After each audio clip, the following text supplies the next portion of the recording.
Hello and welcome to another engaging edition of Jamaica Magazine. I'm Adrian Atkinson, your host for this enlightening journey. Stay with us for an informative and inspiring show. Flu season is here. Let's fight the flu with these tips. Stay up to date with recommended flu vaccines. Practice good hygiene, that is frequent hand washing and sanitizing, covering your mouth and nose when sneezing, and sanitizing frequently touched surfaces. You're also encouraged to eat a balanced diet, take vitamin and mineral supplements, stay hydrated, and stay away from persons displaying flu-like symptoms. Protect yourself this flu season.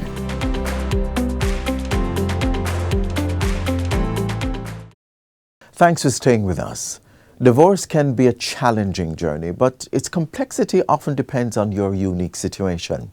Let's explore how this process unfolds in Jamaica.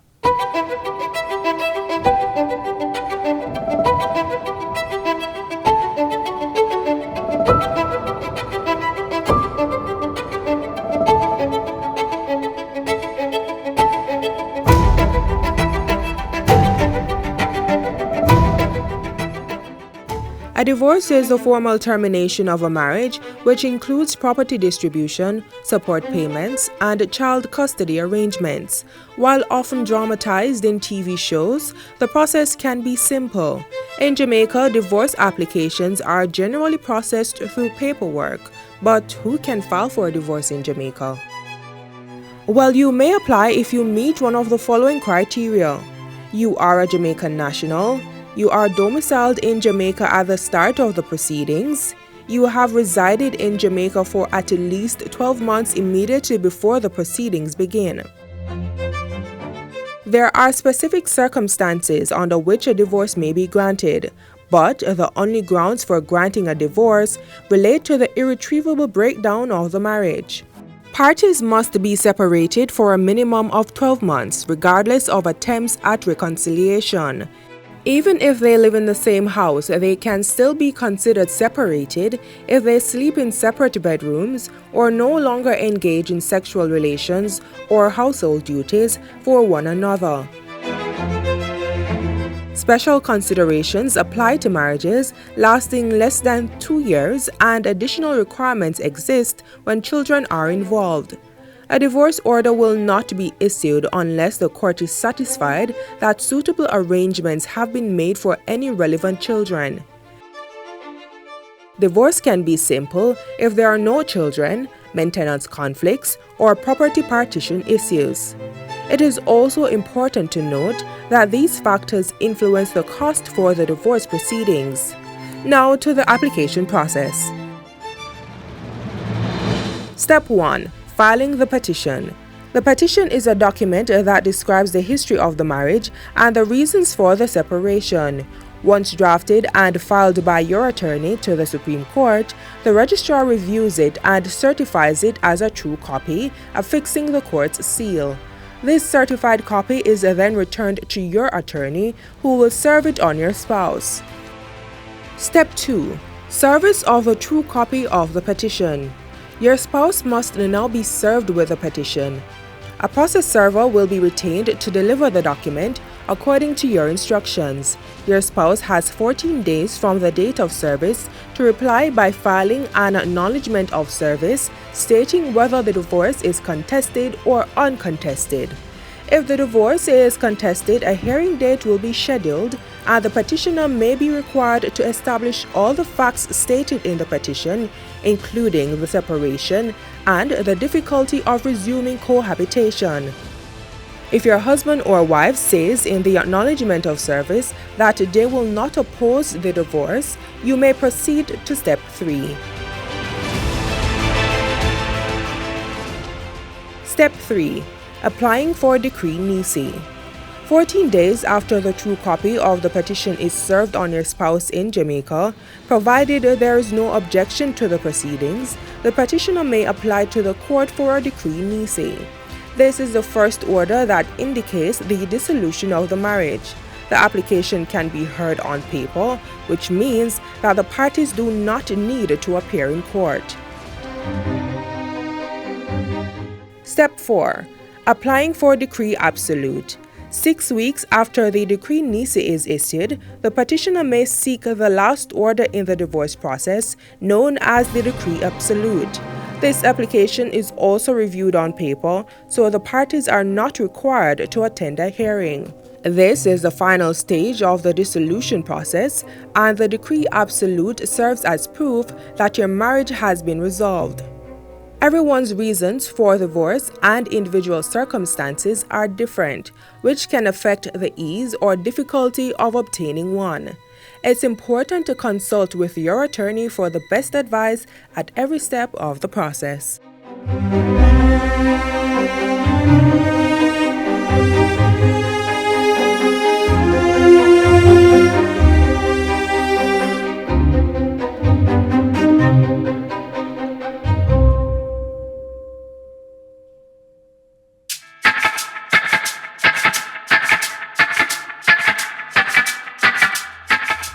Tourism is the backbone of the Jamaican economy, and it is our responsibility to ensure its long-term economic viability and sustainability.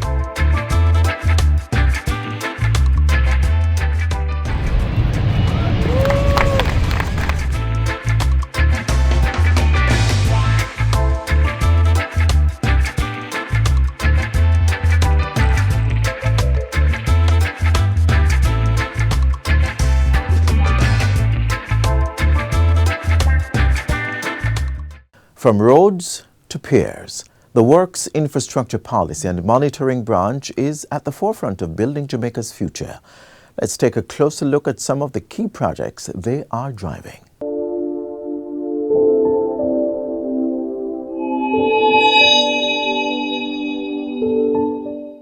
I'm Kadian Smith, and I'm the Director of Works Policy Monitoring in the Works Infrastructure Policy and Monitoring Branch.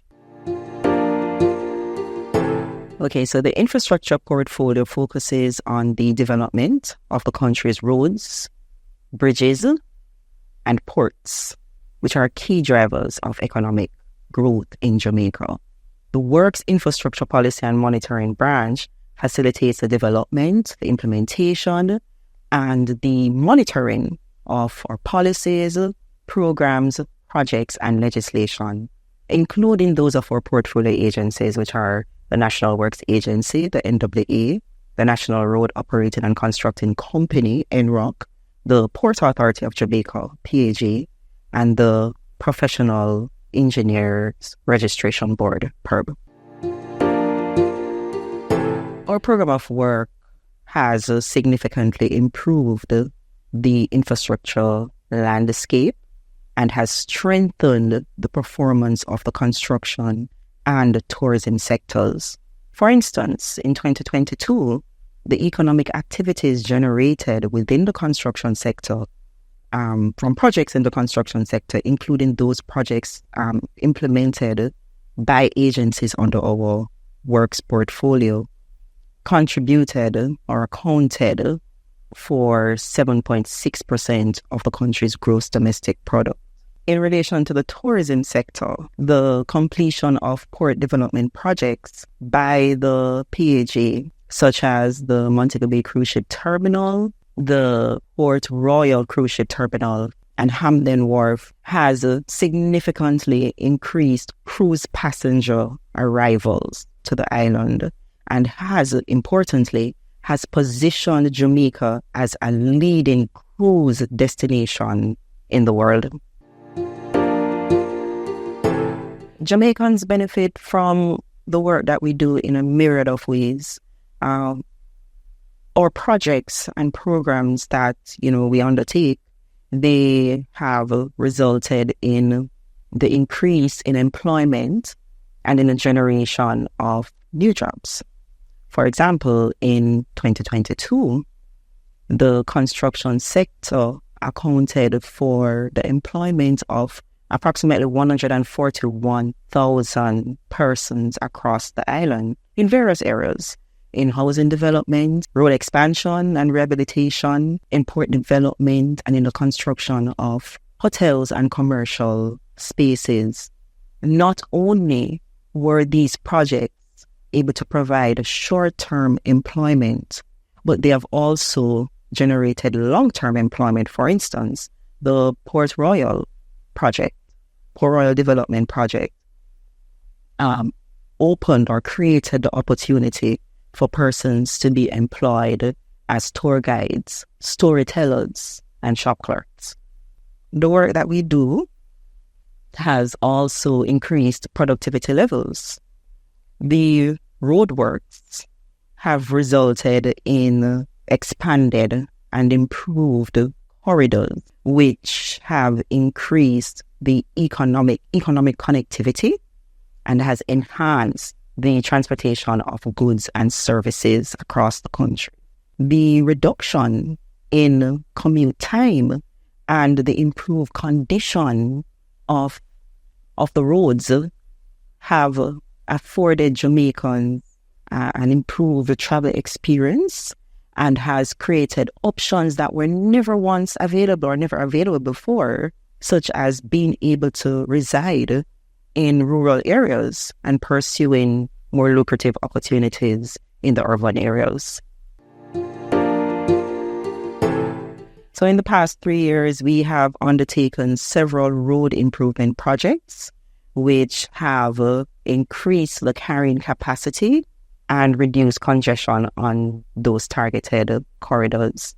Most persons would be available with the recently completed major infrastructure development project. Under that project, over 70 road sections were completed, and some of those sections are the Marcus Garvey Drive, Constant Spring Road, Mandela Highway, Hagley Park Road, and the Ferris Cross to Macfield Road section. Under the Southern Coastal Highway Improvement Project, the east-west leg of Highway 2000 was expanded from Maypen in Clarendon to Williamsfield in Manchester, and that component was completed in September of last year. The road section from Harbourview in St. Andrew to Yallas in St. Thomas, that was completed in February of this year. And the project is ongoing. We are still doing rehabilitation works on 15 corridors, which are expected to be completed by the end of this financial year. There was also significant achievement in port development. The Port Royal Cruise Ship Terminal that was completed in 2020. And some of the main features under that project were the upgrade of the historic Fort Charles, the construction of the terminal building, bus loading structures, and a state-of-the-art seawalk, which is a floating pier that extends to meet cruise vessels. The branch will continue to carry out its mandate, which is to provide oversight to our agencies and facilitate the implementation of their projects and programs. We will also continue to lead the development of relevant policy frameworks to strengthen the institutional mechanisms and the operational processes within the construction sector. To this end, we have commenced the revision of the construction industry policy of Jamaica, and we're seeking to develop a public rights-of-way access management policy. We will also continue to monitor the performance of our agencies to ensure that they are operating in accordance with the established policy and legislative framework. The government of Jamaica, through the Ministry of Economic Growth and Job Creation, continues to provide reliable infrastructure to increase productivity, drive economic development, and improve the quality of life of Jamaicans. The Water Policy and Monitoring Branch has responsibility for monitoring the water portfolio of the ministry, which includes agencies such as the National Water Commission.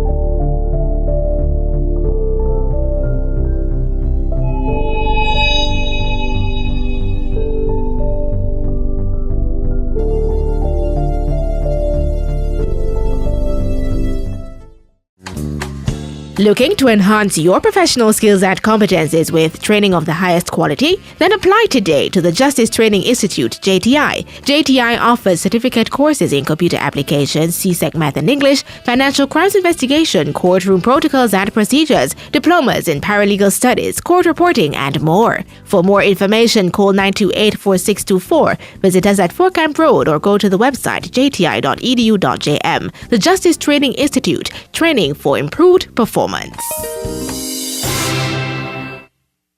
Traffic stops are straightforward when you follow the right steps.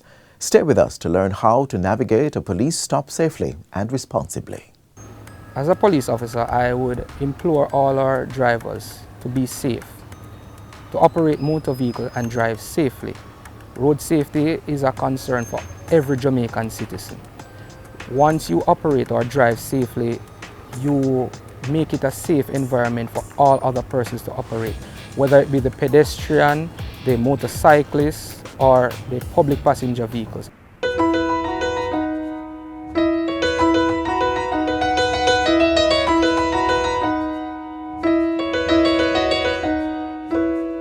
Making my way downtown, walking fast, faces pass and I'm homebound.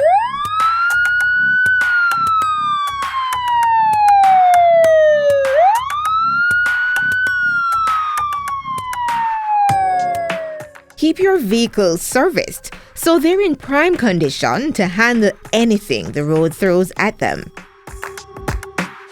Follow road signs and traffic signals to avoid dangerous situations and prevent collisions with other drivers or even pedestrians. Do not drink alcohol before or while behind the wheel. We all know these road safety guidelines, but many don't realize that obeying the directions of police officers in the traffic space is another critical component of road safety.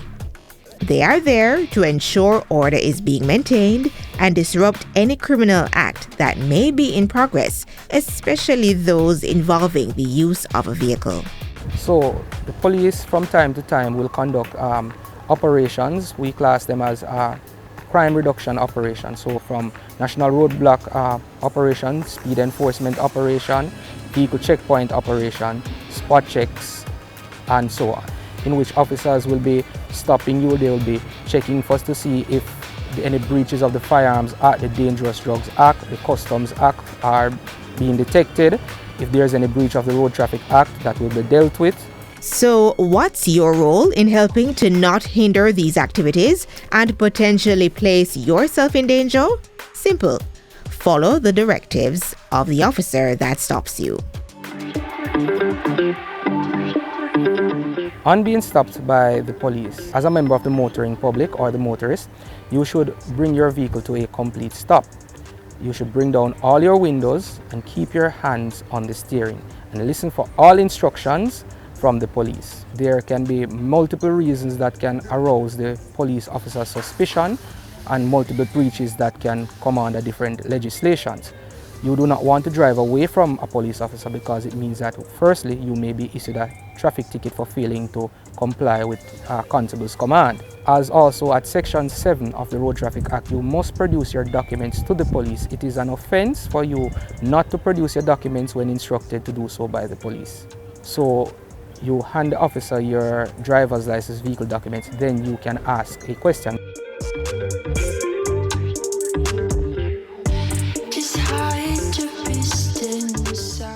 You do not want a situation in that you are utilizing the electronic communication device, which is your phone, to make a call when the vehicle is in operation on the road, because that is a breach of the Road Traffic Act and you may be prosecuted for it. And even once the vehicle has stopped, you should also refrain from using your mobile device while interacting with the police. It would not be practicable to make a call whilst you're being searched by the officer, whilst a motor vehicle is being searched. You are required to be in full attendance at that part. But upon confirmation of what is requested of you, you should comply with the instructions given and allow the officer to carry out his duties. Good morning, ma'am. Sergeant Martindale, I'm attached to the Public Safety and Traffic Enforcement Branch. Could you bring down all your windows for me, please? At this point, follow the officer's instructions carefully. It's crucial to listen attentively and not make any sudden movements. This ensures both your safety and the officers. We implore all our motorists to drive safely, comply with instructions, comply with signs given. At no time should you be arguing with the officer, shouting at the officer, or you should try to assault the officer in the performance of his or her duties. You should comply, look, listen for all signals, all instructions.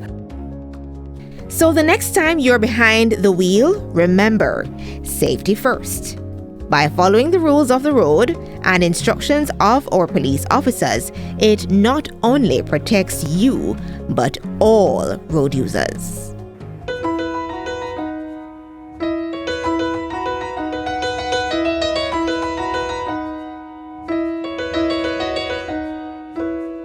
Making my way downtown, walking fast, faces pass and I'm homebound.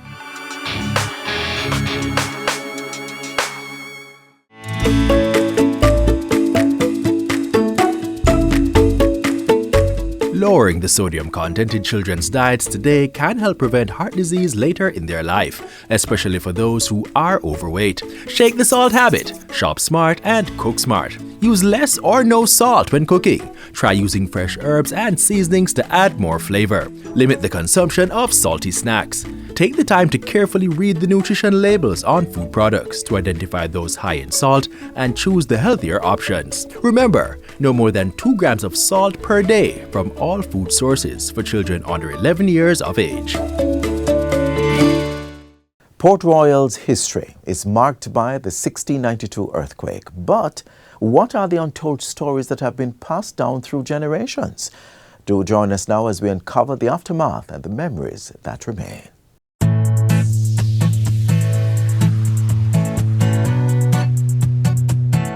It's been over 300 years, and marks of the 1692 earthquake still linger on the city it struck the hardest.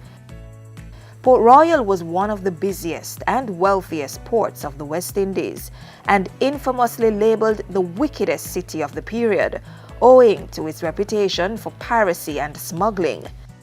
But when 1692's powerful quake struck the area, it submerged most of Port Royal under 40 feet of water. There were 3 separate shocks with increasing intensity, and that's the story that many know. But the wrath of the earthquake spread far beyond that city, even onto a place called Judgment Cliff in St. Thomas. The cliff is seated in the Landaway community, and if you look closely, you'll notice that a section of it is completely gone. Judgment Cliff got its name from the story of how an entire community was wiped out during the 1692 earthquake. That story has passed down through generations in the community, and it's one residents readily recount to curious visitors. The Judgment Cliff, I was informed that they used to have a plantation up there run by a serious, wicked slave master. They imposed draconian measures on the farmers, and one of the reasons why they resided on the cliff, that in case the slave wanted to run away, they would have difficulty in doing so. The place collapsed. I guess during the same time Port Royal earthquake was taking place. That was 1692. Them say when it happens it's at night. Well, what I really know is they say a man, a rooster, and a bull save. The man gone out gone wild. The rooster fly off of the roost. The bull broke down the pen, gone out, gone wild, same like the man. Understand? It was a plantation to people who lived there too. Everybody get covered out. It's a history long written, but Judgment Cliff stands as just one example of the aftermath of an earthquake. And as scientists warn of the possibilities of an increase in earthquakes globally, it's a history that could easily be repeated. In the Caribbean, we can say we had our fair share of seismic activities. Research has shown that Jamaica is usually exposed to about 200 earthquakes per year, most of which are small and may not be felt by humans. Despite achievements in seismology, it is still not impossible, in the true sense, to predict the occurrence of an earthquake.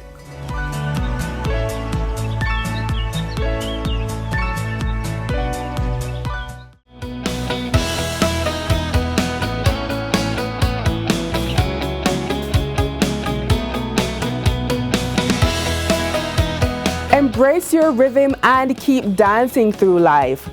Don't lose your groove. Life challenges can slow you down, but remember to find your rhythm. Keep moving, keep grooving. Find your groove and never lose it.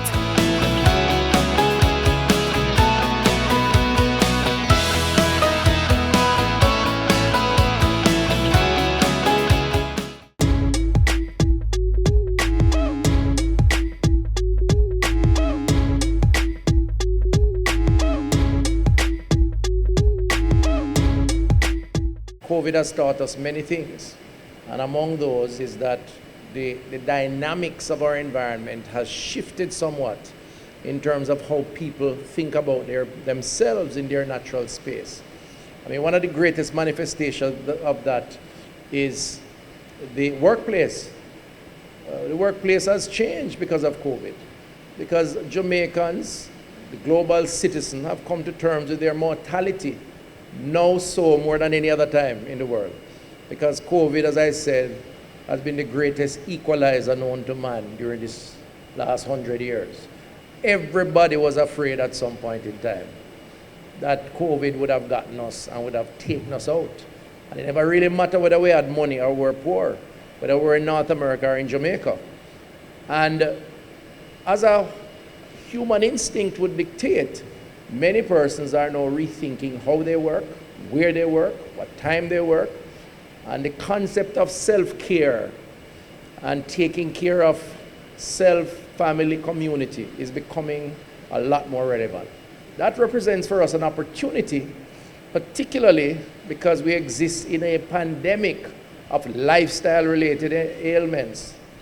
It is how we live that is facilitating our demise to a large extent. The cardiovascular disease, the salts, the sugars, the fats, the tobacco, the alcohol, the lack of rest, the lack of physical activity. We have to get people nudged into greater health-seeking behavior. It cannot just be about cure, it has to be about prevention.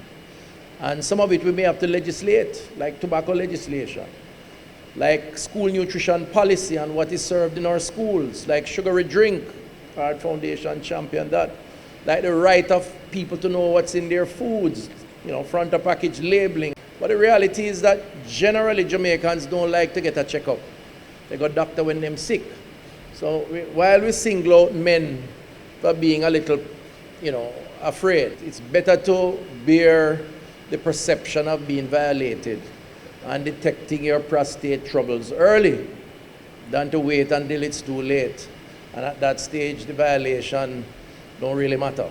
So we're going to have to be bold about that and engage in greater community outreach. But I think we have to also advocate for people, Jamaicans, to do their annual screening.